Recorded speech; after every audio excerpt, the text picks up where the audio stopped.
expert football analyst Tim Boyle, and also on my left, John McClain, our basketball expert.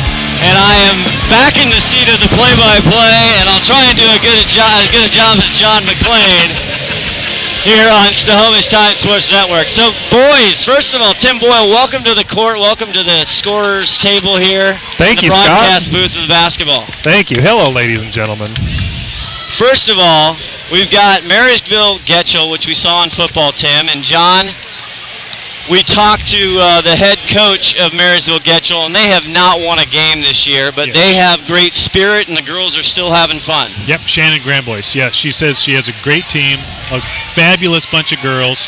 They had to pull teeth to get some of these girls to even try out for the team, right?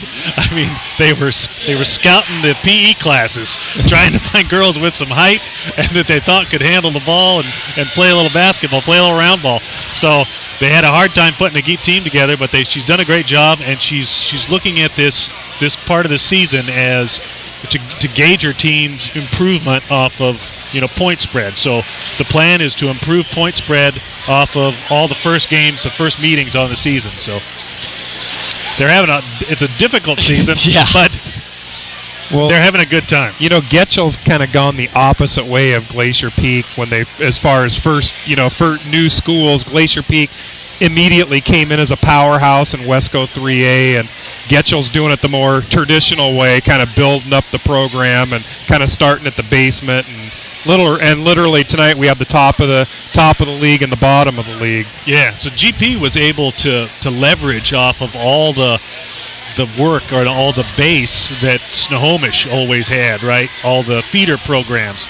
And Marysville-Getchell just didn't have that feeder program. It's just now getting that in place, right? So they're going to improve in years to come, but they just don't have that those building blocks right now to put together a team that's able to compete at this level.